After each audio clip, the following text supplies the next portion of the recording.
Allegiance. I pledge allegiance To the flag of the United States of America, and to the republic for which it stands, one nation, under God, indivisible, with liberty and justice for all. Super. Thank you all for coming on this snowy evening. I don't anticipate that this will be a long meeting, but I've jinxed this before, and I want everybody to get home safely. So, roll call. Crockwell? Here. Adams? Here. Daniel? Here. Durbin? Here. Keaton? Keith? Present. Ronnie? Here. And then I haven't heard any complaints about the minutes, so we'll go ahead and ask for a motion to pass each of them.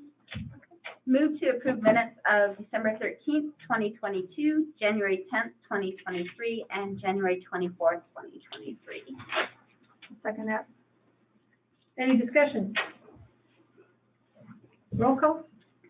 Adams? Yes. Daniel? Yes. Durbin? Yes. Keith? Yes. Ronnie? Yes. Next up is warrants payable. Jody Brine is going to talk about that. Okay. Move to approve warrants payable in the amount of $503,912.40. Second. And just as note, the reason why it is higher is we are paying our fire department 28 mills in the amount of $225,494.64. So that's half of our payment this last month. We also paid for our new sewer grit pump in the amount of $85,321. And we paid our Republic Service bill of $43,559. So I would say that was a significant chunk of our $503,000. Mm-hmm. Any discussion? Anybody like to, I don't know if y'all know what a grit pump is, but, when you talk to Jim Bushnell for a while, you learn what a grit pump is. And doesn't it just grind up all of It takes all the solids out of it's a secondary, Yeah. takes the solids out of your wastewater before it goes to the pond. And how long does a grit pump last? That one lasted 22 years. How big is it? It's big. All right. But it had twice its life. The guy, when I talked to him, said they're about an 11-year lifespan. Yeah. Wow. We did good. And then wasn't it hard to find? Was that the thing that was So hard to they have to be special, they had to be built to the specs of our, when they built the original one, the one we had to have them build another one exactly like the one they built the first time. It's unrelated to the John Wayne movie. All right. I have a technical question. Jen. For warrants payable, is that part of the admin and finance committee or? Yes. Okay, but we didn't talk about that this morning, is that? What we do is, two people from admin and finance, actually go through and we approve each one of these checks. Okay. And so we will want to train you on that. Okay. And then, because one of us is gone. And then after those two people approve them, Lonnie sends them out via email to the entire council so that they actually have a copy of them as well. So yes, I would love to. Jen, I would love to. We would love to train you on that. Thank you. Already, telling you about the process. All right. Roll call. Roll call, thanks. Adams? Yes. Daniel? Yes. Durbin? Yes. Keith? Yes. Ronnie? Yes. Perfect, thank you. Next up is mayor's comments. First on there is the flood update. Tomorrow we have scheduled a 3-county Montana Department or Disaster and Emergency Services meeting. It's going to be available on Zoom. If you don't have the information, or if somebody who doesn't have the information, it's available on the city website. And we weren't given a lot of notice for this meeting, but we did try to reach the public. But it would be a very good meeting to attend and ask questions. And the focus of the meeting is on the debris removal status of Rock Creek. So as you may or may not know, the city is contracted with Montana DES to take care of that debris removal, which is a huge boon to the community because it saves us. I mean, if you want to think about how to contract with all those people and get all those permits done in addition to all the work that we do on a daily basis, I'm the city's very grateful for, them doing that. But if you have any questions, I would encourage all council to go, and anybody who wants to know about the status of what's going on in Rock Creek. And, Bill Bullock is here, and he's gonna add, some more information to that. That's that. You know, and a second thing I wanted to touch on is, you know, information is unique to get skewed. And it doesn't matter if you have the best intentions or the worst intentions, but, you know, when you start playing the game of telephone, it's a good thing to get to the source. And that's the one thing that the city does. We try not to make statements based on what we think is gonna happen. And if we do make statements based on what we think is gonna happen, we're gonna tell you, well, here's what we think is gonna happen. But we're very careful with, you know, making promises that we're not in charge of. So, if you hear of anybody that has a question, you know, we'll do our best to answer it. We can't look into our crystal ball for the future, but, you know, anytime I get a question, I direct the people to whatever information source is available that I think is the best one.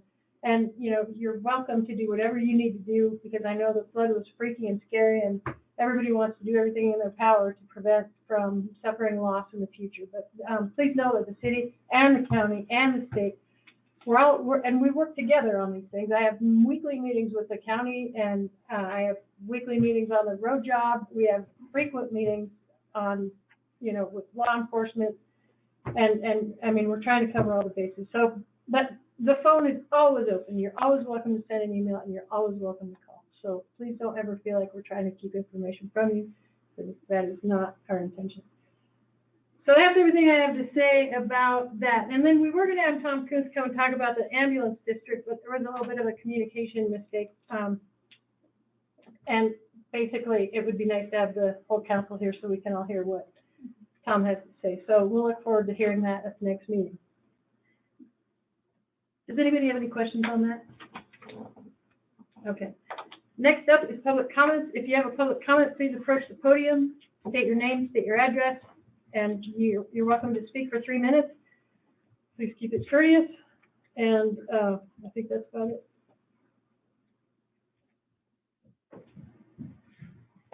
Hi, my name is Noelle, and I live on 19th and Grant. Keep it short and sweet. I brought this up at the Public Works meeting as well, but so that everybody's on the same page and everybody who has a hand in this knows what's going on. There's currently a grant out for solar panels on the water treatment plant. That grant could be in jeopardy by May 1st if there's not movement on that grant. Specifically, what they're asking for is a physical address for the site, which meter the panels will be connected to, and which roof it will be on, and if not on the roof, propose a ground plan. Now, it is my understanding that there is some issues with getting it on the roof and having it on the ground, so that could be an issue, and it may be dropped if there is no plan proposed. But if it is possible to get even just a plan out there, May 1st is the deadline. Thank you. Thank you. And just so you know, that is in the works. The electrician is on vacation. And you're welcome to you know. Any more comments? Bill? Bill Bullock, 900 Kainu. I'm here in the capacity as your county commissioner, and I wanted to reinforce, excuse me, I'll try and make it as fast as possible, the need for the city to find and appoint a DES director for their jurisdiction. Serena, county DES person, has done a great job, but the pressure's off, the immediate response is over. The need is to have somebody to collect the thoughts, questions, concerns, and priorities for the city and give them to Serena at the county, who can then give that to the state. It's just that chain of what has to happen. That way, we know what's going on. The right person with the right information, that phone tree doesn't have to happen. And there can be a more direct link between what's going on and what needs to happen. And there is a Montana code annotated statute 13401 that does require local and interjurisdictional disaster and emergency plan and distribution indicating each political subdivision having the need to have that person. For what it's worth, don't overthink it. I can count a half a dozen people you have on staff right now that would be more than functional to carry that capacity and move forward. It's your call, it's your decision, but it is something that needs to happen. On that same avenue, had a good conversation with our disaster and emergency person today. I would encourage everybody, tomorrow's meeting is a live, or is a, what do they call it? Zoom meeting, whatever they call that. It's coming from Helena. Can't show it, we show it in person, it's gonna be done via Zoom. So that's the option. Please attend, please go. She did roughly outline some things, some questions that I've heard from people as far as addressing debris piles and the like within the stream bank. State DES has come up with a plan, identified contractors, they're taking care of the permitting end of things, and they'll get that going. It sounded reasonably soon, but I didn't get an exact date. But it's not so much the guard as it is independent contractors going through state DES, so that's in progress. Trying to think what else there was. Oh, I asked a question in our last meeting about a pressing need to have a decision on outlining the airport boundary, and I don't need an answer now. If you guys come up with something and want to grab me another time, I never really got an answer. If there was a pressing need to identify the boundary, as you guys see it, sooner than the next 6 months.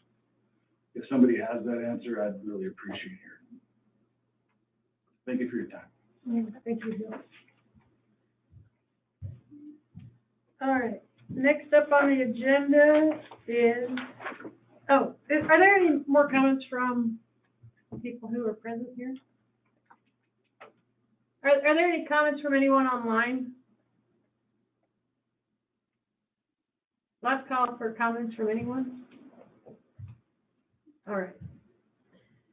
Next up is old business, and it's the recycling budget. So who would like to start that conversation? Sure. So the budget that's in the packet is a little bit out of date because we got some more answers from Gina on some of the costs. And so essentially we are proposing the same schedule that we have right now, which is Wednesday and Saturday for the public from 10 to 2 and Thursday for businesses from 10 to 2. And we changed a few of the hours up on the top section of this budget. And then Lonnie was able to update the burden cost and the retirement cost to give us a total personnel cost of $59,353. Would it be helpful to go through item by item for any of you, or do you want to just ask me questions that you have on some things? I just have a question, maybe because I'm looking at an old budget. So equipment repair for the year, you're not going to put any kind of buffer in that? Is that stay at zero? Well, so there's equipment repair for HVAC and then equipment repair maintenance right below it. And Gina said they haven't spent anything. Right. So we're just going to lump that all in, and I'm going to remove that line Yeah, for the HVAC. I thought that was. And then what about the insurance required by the city, or for the city to take over the recycling? Is that? Yeah, I have a call into them, so I'll find that out. Yeah, so But that, they did put a buffer in there. What was it, do you remember what it was before when we did it? Yeah, and that was so long ago. I'm just wondering, is it like 1,000 or 10,000? So we have a lump sum for our property insurance, Uh-huh. that all the buildings, all the property. So it's already covered under that side of it, it's just the liability side of it. If we need to add more or something, I don't know. I gotta call them, or have them call me back, so. I think the change of what you're paying now would be minimal. Yeah. And so a the, couple of, oh, sorry. go ahead, I was just gonna say, and the buffer we built into it would hopefully cover. What are you doing, like a percentage, a 10% buffer for? Yeah. The budget, okay. At least. With that? At least. Yeah, 50%. it's actually more than that. Yeah. Anyway, a couple other things to note is that in red, that equipment purchase of $9,000, that would be a one-time fee, and that would be the cost of a new baler. And then the line below it, where we have $4,200, that is the current cardboard baler that we rent from Republic. And so, if you go down into the notes, Gina thought that there would be an estimated $25,000 to $30,000 in a cash reserve on July 1st. And it makes sense to me if we were gonna, have to buy a baler, to do both of those at once, because we're paying, basically half the cost of one in 1 year for rental. And so we could take some of that 25,000 and purchase those balers, and then those two line items would come out of the budget as well.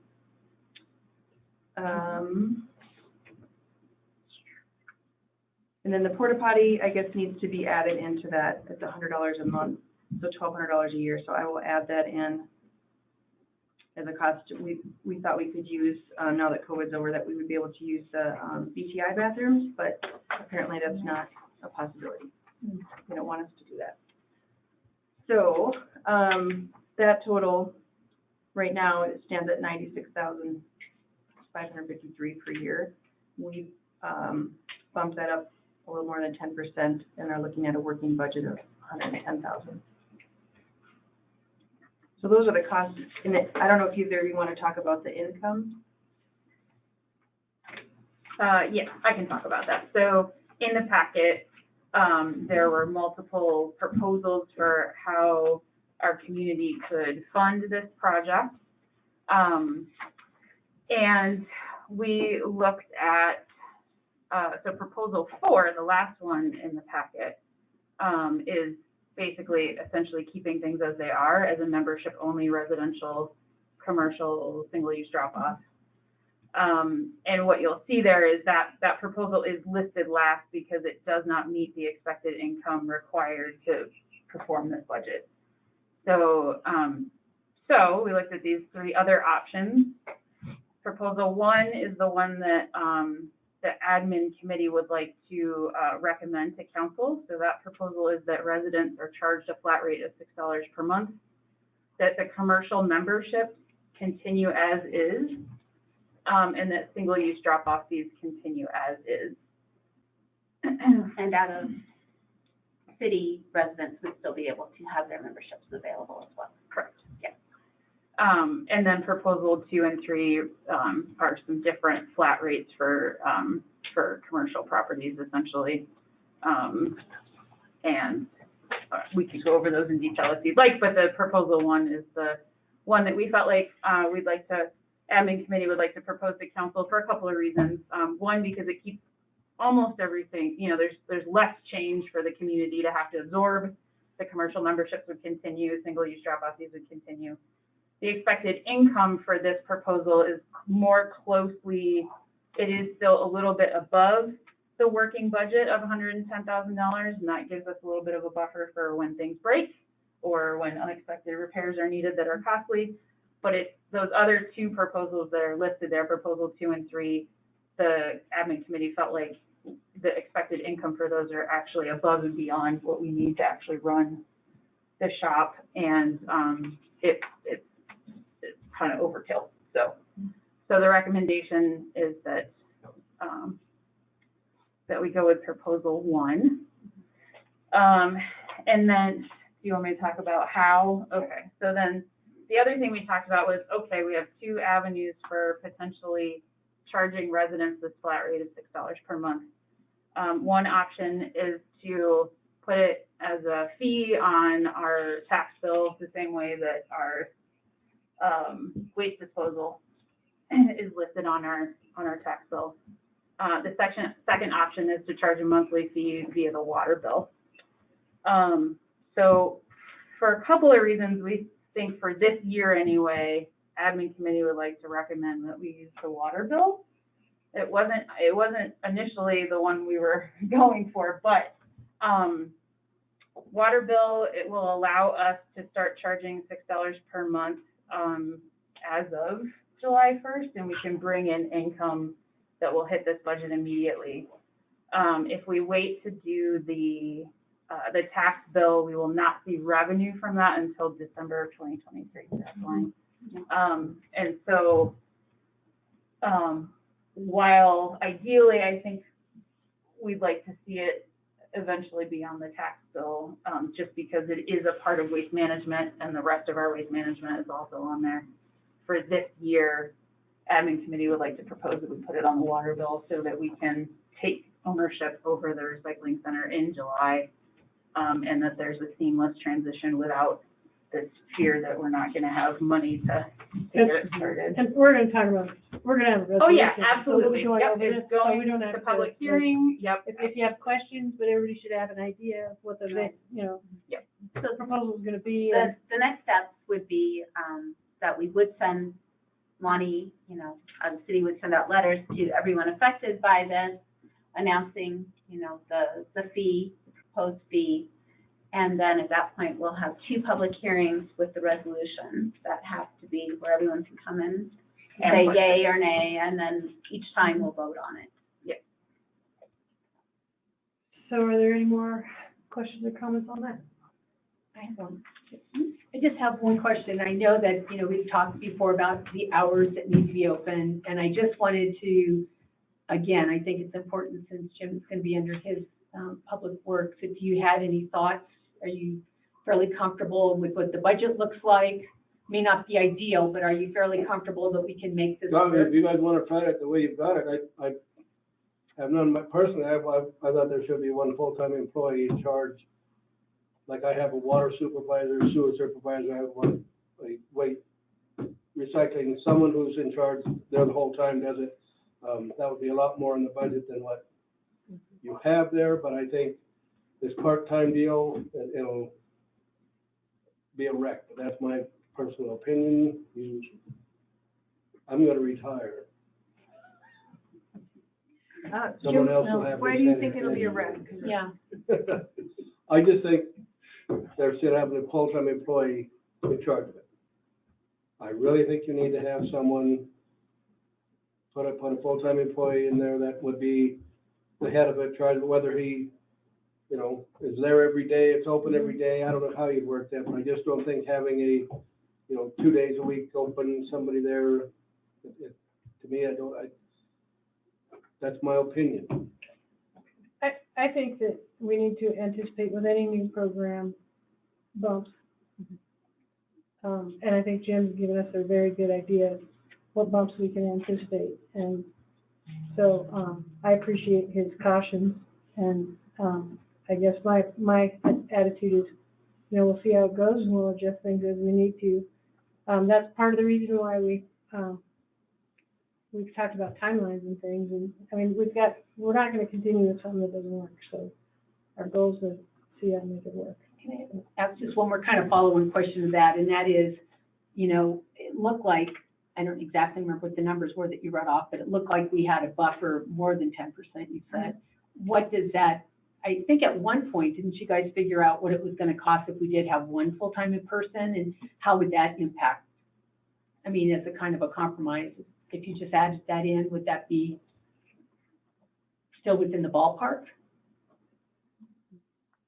I think that if I remember correctly, it was really close to what we would be collecting, if I remember right. It seemed like it was 130-some thousand, do you remember, Connie? But if you're gonna not have it open full-time, there's no reason for a full-time employee. So, but I don't remember what we had come up with when we. It's also the case that having 2 part-time employees listed as they are in the budget currently, A, reflects the personnel that are currently running the recycling center successfully, and 2, these hours per week keep the burden rate down because we're not offering full-time benefits to these 2 employees. And, yeah. Any more discussion, questions? And again, we'll be going over this for the resolution, and, outside of council time, if there's anything, anybody has, you know, questions, we're happy to do what we can to, and then it's been talked about just for so long, for months and months, that council should have an idea of, what the situation is. So if you don't know, you can call City Hall, and we'll tell you which city council person might know that. All right, moving on. New business is records disposal request. It's a form. Do you want to talk about that? Yeah, it's just a formality for us to dispose of, records that, there's a records retention time for a lot of our stuff. But this allows us, these forms have to be approved by council, and then we have to send these forms to the state. And if the state wants any of the documents, then we have to send it to them. But if they sign off on it that they're good, they don't want anything, then we can destroy them. But it's just a process we have to do, start getting through. And these ones is, for the building department, Brian's been going through a lot of the stuff that's been collected over the years back there and not gone through, so just kind of cleaning up. May I have a motion? I move to approve records destruction documents RM 88 and RM 60. I second it. Does anyone have any questions or discussion items on this issue? Right, roll call. Battles? Yes. Daniel? Yes. Durbin? Yes. Keith? Yes. Ronnie? Yes. All right, thank you. Next up is standing committees. The first one listed is admin and finance. Okay, well, we did meet this morning at 9 a.m. and we took a whole hour going over the recycling budget and the discussion for the recycling budget, which we have, discussed here earlier today. We did also further discuss some future things that we'll be discussing in admin, including the fact that our resort tax for fiscal year 2023 is down 18% over last year. And as we know, there's several reasons for that, primarily the flood and the fact that, Yellowstone National Park was the northeast entrance and the northern entrance were both closed. So, and I did, in our Public Works Committee meeting, ask Jim, how that would affect his budget. And, he's prioritized things on what he'll be spending his money on, and we always have that bottom wish list items. If we have the money, we'll buy it. But, just so everyone's aware that, depending on how these last two quarters shake out, they're definitely, money's tight in the city. Resort tax is not there like we had originally anticipated.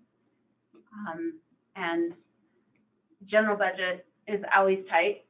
Resort tax doesn't fund that at all, but resort tax does help fund our parks and our public works and our streets and our roads and a lot of other things for the city. And so part of what we'll be discussing in admin is budget concerns that haven't been raised forever. Special districts, if we need to go that route, special safety districts might be, we'll probably be discussing that. And our business license fees, we will again be relooking at those. They kind of got put on the back burner, but we'll probably be recategorizing those and including some increases there. Obviously, we don't want to tax or fee to death any one sector, but, with inflation, the costs running the city have gone up, and we're not going to balance our budget very easily this year at all. So, anything I would you'd just like to add? add that I went to the Business Alliance meeting this week, and they proposed that instead of saying, I can't go to work today because I'm stuck in the driveway, instead of saying that, say, I'm not going to work today because I'm going to go skiing in the snow. Yeah. And because we want to bring all the people we can to Red Lodge to have a good time and enjoy all of our restaurants, Airbnbs, hotels, bars, gifts. So anyway, little things like that matter. So They that's do. my plug from the business. When you're making those, posts on social media. That's right, we're gonna do our jobs. Yep. So spread the word. Yay, Red Lodge, come here. All right, is that it for admin and finance? Do you have anything else? Thanks, Jody, that was the encapsulation. Thank you. All right, public works. Okay, so Public Works, we just met, so this is fairly fresh in my mind, and I'm going to ask the other two ladies to step in and add in if I've missed anything, because this is the one meeting that happens like an hour before this one, so this is kind of new for us. So let's see, recycling is off our table, which is a good thing. We went over the old meeting minutes and with flood recovery status. The thing that I thought was added a lot of value today was not only the mayor was there, but also Jim Bushnell, who is always a plethora of information on everything having to do with public works. And there had been some discussion and questions about backup plans for spring runoff. And again, Jim said tonight that, towards the beginning of May, we'll see where things are with all the different agencies that are involved. And then May, if there needs to be a backup plan, that's when that would go into effect. Yeah, council needs to talk about how we want to do this flood advisory thing, because we're getting some wires crossed on some of the information that's being distributed to the public. So maybe we'll talk about that at the next meeting. Okay, and then the other thing I just wanted to mention, we had been talking about the DES coordinator. And just so we understand what's going on, it sounds like we might need to have somebody appointed from the city. So that's something that would be of interest, I think, to all the public. And again, we need to talk about these things prior to these meetings, because we're getting a lot of wires crossed of who's getting the information and who's distributing the information and what information is being distributed.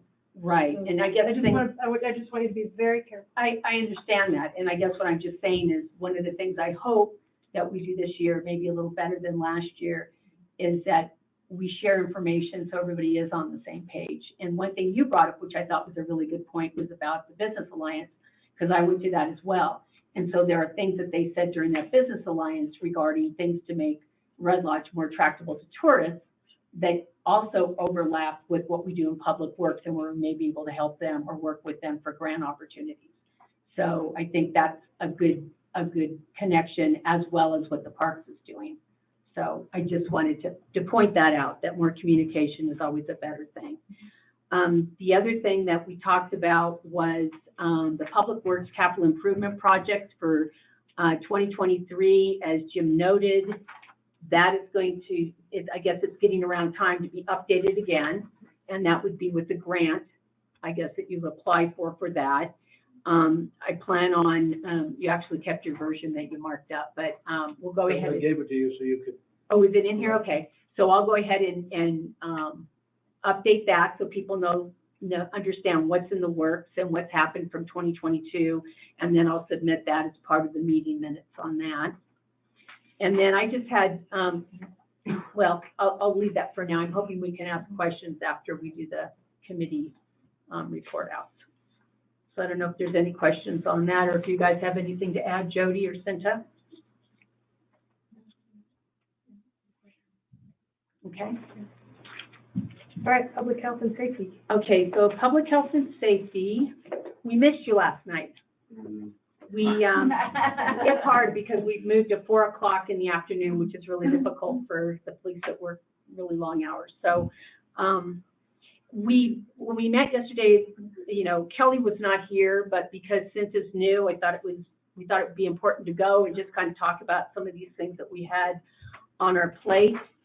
And let's see, we do have the grant or ordinance number 961 that addresses the one wheels with something that the police department asked us to do an ordinance on. So that's ready to go. It's been signed off by Dennison, but if you guys, it's fairly simple.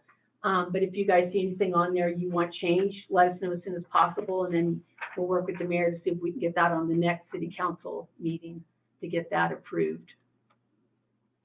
And let's see, the other thing I thought that was brought up that was important, or as it was note, was the Mason Moore grant opportunity. It looks like you took that over, so it might be a good opportunity to just share what you shared with us. Again, we'll see how that goes. Okay. And then, let's see. And then we had a couple of inputs from people in the community that were asking about plowing. And then it sounds like we brought them up, and it sounds like, according to the mayor, those are already being handled by Jim. So I'm sure there'll be followed through on that. And I think that's about it. Thank you. Yeah. Thanks, Terry. Welcome. All right, land use and planning. That is Chris and I Do today. you want me to just go through Sure, and add in anything on the short-term rental? absolutely. Jen talked about the 3 policies that the planning board thought the land use and planning committee should deal with. 3 of those 9 recommendations, and the 3 policies that were unanimously voted by the short-term rental committee was the good neighbor policy, the EIN requirements for short-term rentals, and the grandfathered status for currently operating short-term rentals. And so Jen is going to put those 3 items in a resolution. Tell me if I'm saying this right. Resolution. Resolution form to present to the council. She'll have a draft of that by our next land use and planning meeting. And then we will work on that and bring it to the council for review And for public hearing. and public hearing. The planning board also wanted us to tackle the threshold amount as a written resolution rather than addressing that through zoning. And so I think that would be another resolution ordinance that Jen will work on. Thank you. Yeah. That took up most of our meeting, Uh-huh. but we also talked about the land use and planning task workbook and some of the priorities for 2023. Courtney was on via phone. She couldn't get here today, but she participated via phone, and she is looking at updating the fee schedule and adding floodplain permit fees to that. We didn't have time to look through our task workbook, but we will continue to look over it each subsequent meeting that we have. We also looked at, very briefly, Ordinance 893 that Teresa Whistler started. This is an ordinance for mobile vendors, what I'm renaming itinerant vendors, like bicycles that maybe sell ice cream or things that are in the right of way. And so I had done a little bit of research and sent those out, but we didn't have time to talk about it, so we're going to table that and look at that at a future meeting. And then we had some public comments from former councilperson Whistler about creating an overall housing advisory committee that includes long-term workforce, affordable housing in collaboration with the URD, the foundation, and other stakeholders to collaborate on housing problems. That was great. I'm gonna add one thing, which is, just basically, planning board met last Wednesday, and they are requesting an extension to the 22nd of March in order to put, whatever recommendations from the short-term advisory committee need to flow through them in front of council. And the intention for that was for that to be on this agenda, but that didn't happen. So I just like a verbal okay from everybody here, because they're going to meet again on the 22nd, which is before we meet as a body again. And I want to be able to tell them, do they have that 1 month extension or do they not? Right now, the ordinance is written, so this would be a request to amend 3607, which was the establishment of the short-term rental advisory committee, plus the date certains for land use and planning, and for the planning board to have those recommendations in front of council. The current deadline is the 22nd of February, and given that planning board also has to have a public hearing for their written recommendations, it's not feasible for them to do that. They have said that they are committed to meeting extra times in order to meet the March 22nd deadline and to not extend it past that. But practically speaking, they're not going to hit the February 22nd deadline as written. So are there any objections that are foreseeable that you can tell, and then we'll move forward with our resolution at the next meeting. Okay. So that way, planning board can move Is there any forward. sort of disadvantage to doing that? I mean, any downside? No, I mean, I think the intention originally around having a date certain was to just make sure that it stayed front and center on the planning board's plate and didn't get pushed off for other things. And, I can assure you that that is definitely front and center, so, 3 more weeks. yeah. Thank you, Jim. Yeah. Do you have anything else? Actually, if it's okay, I'd like to make just one comment of referring to public health and safety. So, I just want to take a minute to thank RLPD and the county sheriff's department. This weekend was a busy weekend for domestic and sexual violence services, and it was noticed by the community, the relationship that our organization has with RLPD and with the sheriff's department to get people the help that they need. And so I just wanted to take a minute to say thank you, because they, our RLPD and the sheriff's department both commit every single year to an MOU with us, and they also go through training, and that was very much on display this weekend, and so I just wanted to take a minute to say thanks. Thank you. Yeah. All right, with no further ado from the standing committees. If there's any correspondence that's in your packet, with that, we'll have a motion to adjourn. Yes, good question. Yes. So I just have a question on, again, sharing information. So it seems like there's, we need some clarification on the DES rep for the city. And then this is the second time, I think, in the public comments that we've heard about the airport boundary. So what I wanted to find out is, this is the only time that the council as a whole meets, along with you as the mayor. So can we add time on to our agendas to where we can talk about and ask questions on those issues? Because otherwise, I don't know when we're going to be able, when we're all going to get the same message on how these things are being handled or resolved. Are you speaking about indefinitely, or are you speaking about those two issues? I'm speaking about just an indefinitely, because I'm sure there's other issues that come up that as a group would be good to throw out there just to see if there's Kind of like something a to focus on. council comment of business. Yeah. Well, I mean, I'll, as a general matter, we stick to the agenda. And I can talk more to Dennison and, other people who do meetings a lot more often than I have about what the protocol is and what the rules are. I would like to have further discussions with the county about the DES person, because that is something that he has mentioned at a commissioners meeting, and I have been discussing it internally. The second thing is the airport, and I believe that you did receive one boundary letter from the city attorney probably 3 weeks ago, right after that last meeting.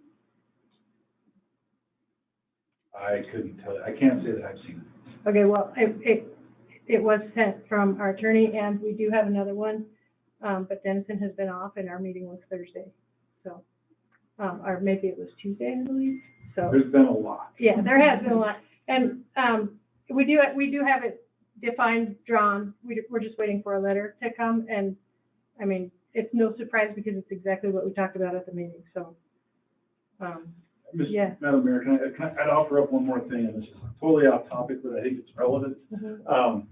Senator Daines has offered to meet individually with us, and that's the commissioners from Carbon, Stillwater, and Park County, given everything that's going on. We are doing that next Monday in Helena. That's the NACO conference, but he did obligate, he set aside a room for us. If there are comments, issues, things you want to be brought forward, please send me an email, drop something.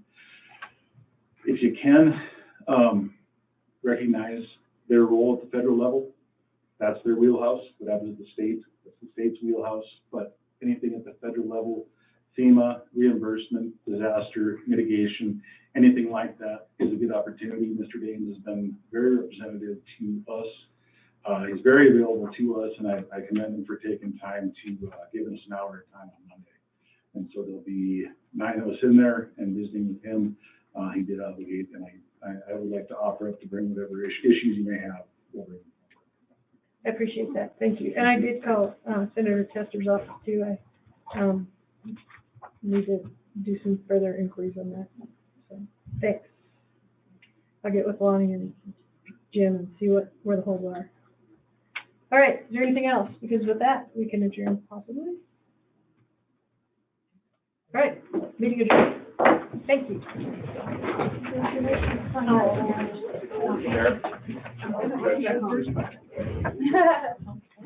Sort of like.